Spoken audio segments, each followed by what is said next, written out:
Matamgi Manipuri Wari channel asibu tabiriba khwai pumnamakpu taram nokchari ngasi amuk lawbirasi Thamoi Yaoramdre taramari suba tangka lotsinbagi kanaba leitre khalaklabra natraga thaoina pandam amaga loinana tawribra kuina sangla lotsinduna thambadagi hendoktuna masana pamjadi haiduna mamangmakta leplarabasu nathaiduna chatnaba haiduna ngamjabi pangal puthoktuna honakiba kaya adubu nathairamnaga ngasi pumnamakki mangda leplaba sida ngakloidaba kanasu leiroi akhangba kharana hainaramgani kari maramgino mana thoraiba haiduna paukhumdi phangba kawba leiraroidaba wahangni sanasu tawriba thawdok asida yamna ngakri maramdi ngasi phawba maga ngambaga loinarakpada posama mana masana yana paigani haibagi thajaba adudi leikidabani tawdaba yadaba ma oina thabak tawkhibadi yai adubu masana yana tawge haina tawrakadaba midadi oikidabani pumnamak asigi mathakta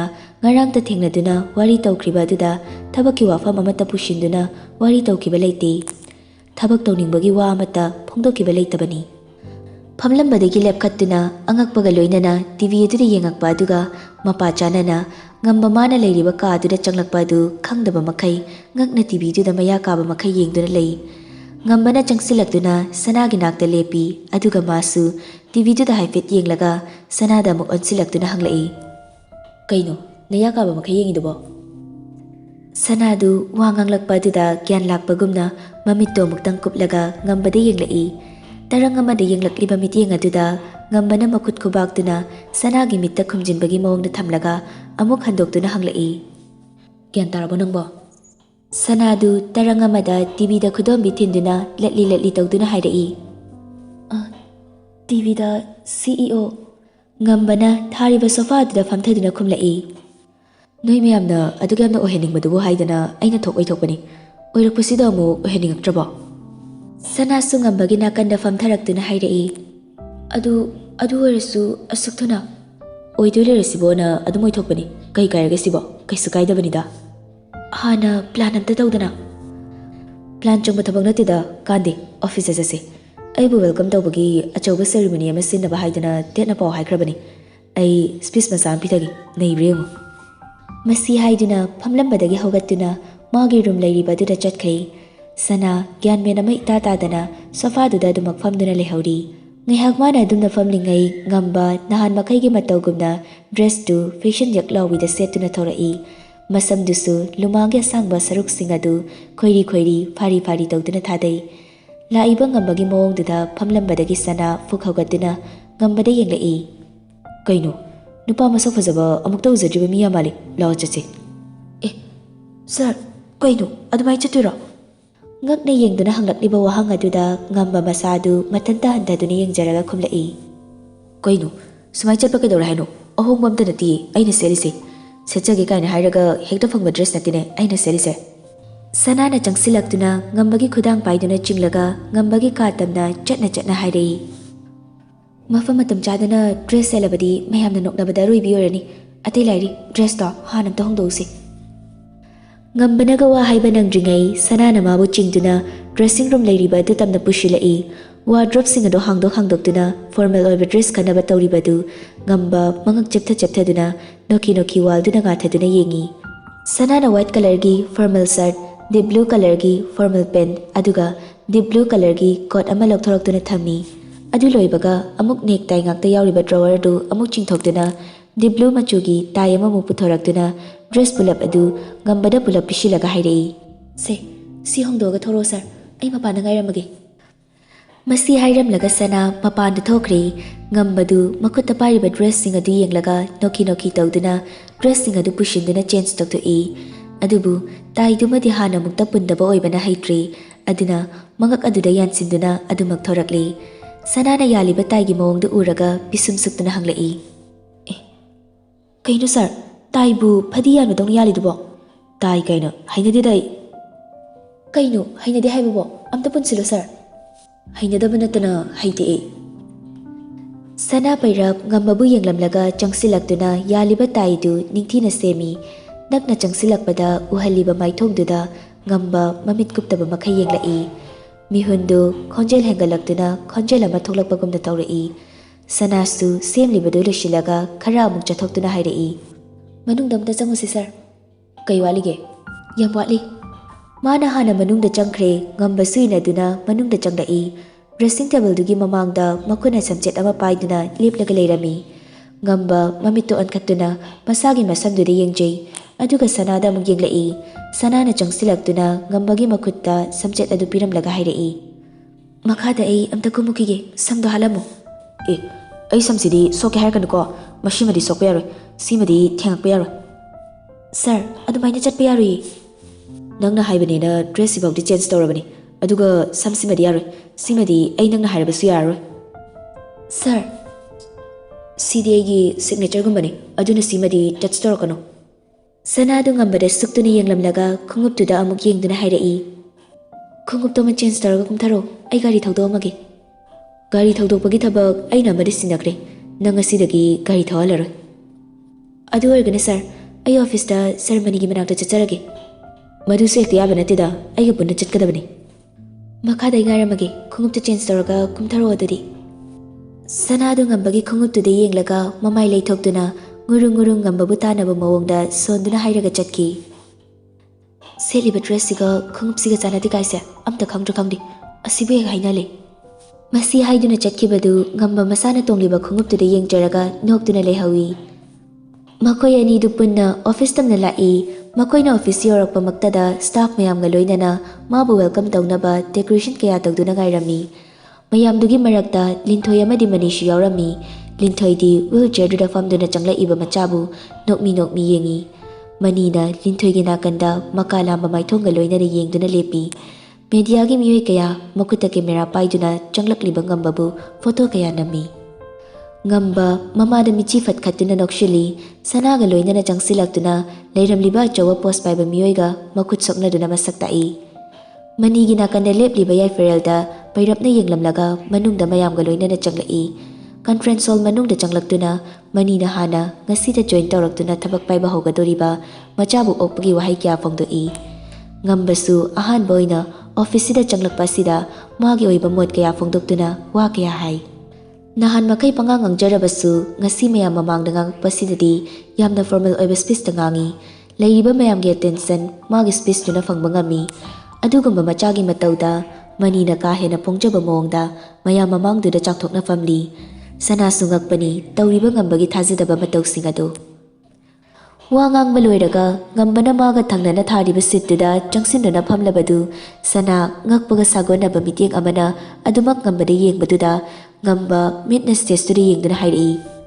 Kaino nupa masak fajabana stage ta speech pibigase amta uzadriba nangba. Magi toina haiba masak fajaba nupa haiba wahai sida oire sanana suktokpasi. Yengambadagi suktuna mamai adu leithoktuna stage andomda yengduna laikre. Ngambadi nokmi makha tarai. Kaino nang aise sak fajai habase yaningdabai mongla. Ai sakse yengba yadra kainaga hainingiraba nangido. Tumi leibiyo sir. Tapna yarakta ngangduna hairakpa sanagi waduda ngambadi tawrage matagumna mamaidu sanadon sinduna yenglaga haiba haurai. Aise nangi biyak ni kai habada lemdi kaina khanmam pa yauraba. Yauraga sairo ai semdoke kaino. Chumnamta phamuba sir. Ngasaidagi aina hangisidi nangdi khumbra dude. Ado chumnamta phamuba. Hangisa ana khumba kai kage. Sir, please hana khumu. Sanada haifetka leishinduna pishumani duna ariba makai sukjinduna yenglaga yarakta ngangduna hairai. Sir, aigi wistaruktagi ama sizinaragi chumna phambiraga ceremony sa loitrifaba ingoda wa ngangbirakano without any condition da yagani haikibani sarna. Sanadon silamba mamai du leiduna stage adomda yengduna mathanta pendaba maga loinana nakanda famlibi mabu tarasanu matagumna solai. Kari nungi hairumna habde yawi. Sizinabagi timing kasi yam khangkibay mawongni. Ngambana adumna sonbadu taraga sanadu masakangda chinbaladu chapsinduna lona minok amatamkibadu kana amatana su hobadi laikidre. Program adu loiraga mayamna magi mathaugi mafam adu thadoknakraba matungda hall manung aduda mani ngamba yaifarel wangam Ningthouja amadi sana makoi khara adu khak ngaihauri. Makoina leiriba adudagi khara chathoklaga security makoi khara budi lei manina sanada nokmi yengduna hairai. Sana aigi teng pangba yaba nangna pangbiri. ꯑꯩꯒꯤ ꯑꯋꯥ ꯑꯅꯥ ꯀꯌꯥꯗꯁꯨ ꯅꯪꯅ ꯃꯇꯦꯡ ꯄꯥꯡꯕ ꯌꯥꯕ ꯄꯥꯡꯕꯤꯔꯤ꯫ ꯍꯧꯖꯤꯛꯇꯤ ꯑꯩꯒꯤ ꯏꯍꯨꯠꯁꯤꯟꯗꯨꯅ ꯂꯩꯍꯧꯒꯗꯕ ꯑꯩꯒꯤ ꯏꯆꯥꯁꯤꯕꯨ ꯑꯃꯨꯛ ꯉꯥꯛꯄꯤꯁꯟꯕꯤꯕ ꯇꯥꯔꯦꯅꯦ꯫ ꯁꯔꯅ ꯍꯥꯏꯕꯤꯔꯤꯁꯤꯕꯨ ꯑꯩ ꯋꯥꯈꯜ ꯑꯃ ꯇꯥꯕ ꯉꯝꯖꯗ꯭ꯔꯦ꯫ ꯉꯁꯤꯗꯒꯤ ꯑꯩꯒꯤ ꯏꯆꯥꯒꯤ ꯃꯦꯟꯇꯔ ꯑꯣꯏꯕ ꯇꯣꯛꯂꯒ ꯁꯦꯀ꯭ꯔꯦꯇꯔꯤ ꯑꯃ ꯑꯣꯏꯅꯕ ꯍꯥꯏꯕꯅꯤꯗ ꯑꯩꯅ꯫ ꯅꯪꯒꯤ ꯁꯦꯂꯔꯤꯁꯨ ꯑꯩꯅ ꯈꯪꯅ ꯍꯦꯟꯒꯠꯂꯒꯅꯤ꯫ ꯃꯅꯤꯒꯤ ꯋꯥꯗꯨꯗ ꯁꯅꯥ ꯐꯝꯗꯨꯅ ꯂꯩꯔꯤꯕ ꯉꯝꯕꯗ ꯌꯦꯡꯂꯛꯏ꯫ ꯃꯤꯆꯤ ꯗꯨꯝ ꯈꯠꯆꯤꯜꯂꯛꯏ ꯉꯝꯕꯗꯨ꯫ ꯁꯅꯥꯗꯨ ꯃꯃꯤꯠꯇꯨ ꯐꯠ ꯂꯩꯊꯣꯛꯇꯨꯅ ꯃꯅꯤꯗ ꯑꯃꯨꯛ ꯌꯦꯡꯗꯨꯅ ꯍꯥꯏꯔꯛꯏ꯫ ꯁꯔ ꯑꯩꯗꯤ ꯍꯥꯟꯅꯒꯨꯝꯅ ꯁꯔꯒꯤ ꯅꯥꯛꯇ ꯑꯗꯨꯝ ꯂꯩꯖꯒꯦ꯫ ꯁꯔ ꯌꯥꯏꯐꯔꯦꯜꯕꯨ ꯑꯣꯏꯅ ꯁꯔ ꯉꯝꯕꯒꯤ ꯁꯦꯀ꯭ꯔꯦꯇꯔꯤ ꯑꯣꯏꯍꯟꯕꯤꯌꯨ꯫ ꯑꯩꯗꯤ ꯁꯔꯒꯤ ꯅꯥꯛꯇ ꯑꯣꯏꯅ ꯂꯩꯖꯒꯦ꯫ ꯉꯝꯕꯅ ꯁꯥꯎꯒꯠꯄ ꯈꯣꯟꯐꯝꯗ ꯐꯠ ꯃꯄꯥꯅ ꯈꯨꯝꯕ ꯅꯪꯗ꯭ꯔꯤꯉꯩ ꯈꯨꯝꯂꯛꯏ꯫ ꯃꯗꯨꯏ ꯋꯥꯗꯨ ꯑꯇꯩꯅ ꯌꯥꯔꯕꯁꯨ ꯑꯩꯅ ꯌꯥꯗꯦ꯫ ꯑꯩꯒꯤ ꯑꯄꯥꯝꯕ ꯁꯦꯀ꯭ꯔꯦꯇꯔꯤ ꯆꯨꯁ ꯇꯧꯕꯗ ꯑꯣꯟꯊꯣꯛ ꯑꯣꯟꯁꯤꯟ ꯇꯧꯔꯛꯄ ꯌꯥꯔꯣꯏ꯫ ꯗꯦꯠ ꯑꯩꯗꯤ ꯑꯩꯅ ꯍꯥꯟꯅ ꯍꯥꯏꯈꯤꯕꯗꯨꯅꯤ꯫ ꯑꯩꯅ ꯍꯥꯏꯖꯕ ꯌꯥꯔꯣꯏꯗꯕ ꯑꯣꯏꯔꯒꯗꯤ ꯑꯩꯗꯤ ꯇꯣꯛꯊꯣꯛꯀꯗꯕꯅꯤ꯫ ꯑꯝꯇ ꯇꯧꯔꯣꯏ ꯍꯥꯏꯁꯤꯅꯤ꯫ ꯃꯅꯤꯅ ꯁꯅꯥꯗ ꯌꯦꯡꯗꯨꯅ ꯍꯥꯏꯔꯛꯏ꯫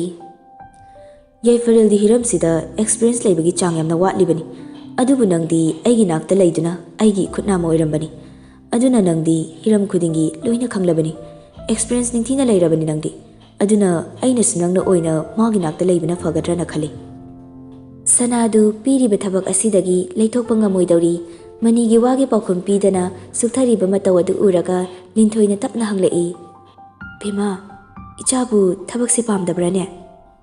ꯇꯞꯅ ꯅꯨꯡꯁꯤꯅ ꯍꯪꯂꯛꯄ ꯑꯗꯨꯗ ꯁꯅꯥ ꯁꯨꯛꯊꯔꯝꯕ ꯑꯗꯨ ꯂꯣꯠꯁꯤꯟꯗꯨꯅ ꯈꯨꯝꯂꯛꯏ꯫ ꯃꯦꯗꯥꯝ, ꯑꯗꯨꯒꯨꯝꯕ ꯑꯝꯇ ꯂꯩꯇꯦꯗ꯫ ꯋꯥꯉꯝꯅꯁꯨ ꯁꯅꯥꯒꯤ ꯄꯨꯛꯅꯤꯡ ꯊꯧꯒꯠꯄꯤꯗꯨꯅ ꯍꯥꯏꯔꯛꯏ꯫ ꯂꯩꯔꯤꯕ ꯁꯦꯀ꯭ꯔꯦꯇꯔꯤ ꯃꯌꯥꯝꯗꯒꯤ ꯅꯪꯅ ꯈ꯭ꯋꯥꯏꯗꯒꯤ ꯃꯇꯤꯛ ꯆꯥꯕꯤꯅꯤ꯫ ꯅꯪꯅ ꯁꯔ ꯉꯝꯕꯕꯨ ꯄꯔꯐꯦꯛ CEO ꯑꯃ ꯑꯣꯏꯍꯟꯕ ꯉꯝꯒꯅꯤ ꯍꯥꯏꯕꯒꯤ ꯊꯥꯖꯕ ꯑꯃꯒ ꯂꯣꯏꯅꯅ ꯁꯔꯅ ꯅꯪꯉꯣꯟꯗ ꯊꯕꯛ ꯑꯁꯦ ꯁꯤꯟꯅꯔꯕꯅꯤ꯫ ꯌꯥꯏꯐꯔꯦꯜꯁꯨ ꯍꯥꯏꯔꯛꯏ꯫ ꯃꯤꯁ ꯁꯅꯥ, ꯑꯩꯗꯤ ꯇꯝꯒꯗꯧꯕ ꯍꯩꯒꯗꯧꯕ ꯌꯥꯝꯅ ꯋꯥꯠꯂꯤꯕꯅꯤ꯫ ꯑꯗꯨꯅ ꯃꯤꯁꯅ ꯊꯕꯛꯁꯤ ꯄꯥꯏꯕꯅ ꯈ꯭ꯋꯥꯏꯗꯒꯤ ꯃꯇꯤꯛ ꯆꯥꯕ ꯑꯣꯏꯒꯅꯤ꯫ ꯉꯝꯕꯅ ꯃꯃꯥꯏꯗꯨ ꯅꯥꯀꯟꯗ ꯍꯥꯏꯐꯦꯠ ꯂꯩꯊꯣꯛꯇꯨꯅ ꯌꯥꯔꯛꯇ ꯉꯪꯗꯨꯅ ꯃꯌꯥꯝꯅ ꯈꯪꯉꯣꯏꯗꯕ ꯃꯑꯣꯡꯗ ꯍꯥꯏꯖꯩ꯫ ꯍꯩꯄꯥꯗꯤ ꯑꯃꯨꯛ ꯅꯞꯁꯤꯟꯗꯨꯅꯒ ꯇꯧꯔꯛꯏ, ꯌꯦꯡꯅꯤꯡꯗꯕꯅ꯫ ꯃꯅꯤꯅ ꯃꯆꯥꯅ ꯃꯨꯔꯨ ꯃꯨꯔꯨ ꯉꯪꯕꯗꯨꯗ ꯍꯪꯂꯛꯏ꯫ ꯀꯔꯤ ꯍꯥꯏꯕꯅꯣ ꯏꯕꯨꯡꯉꯣ?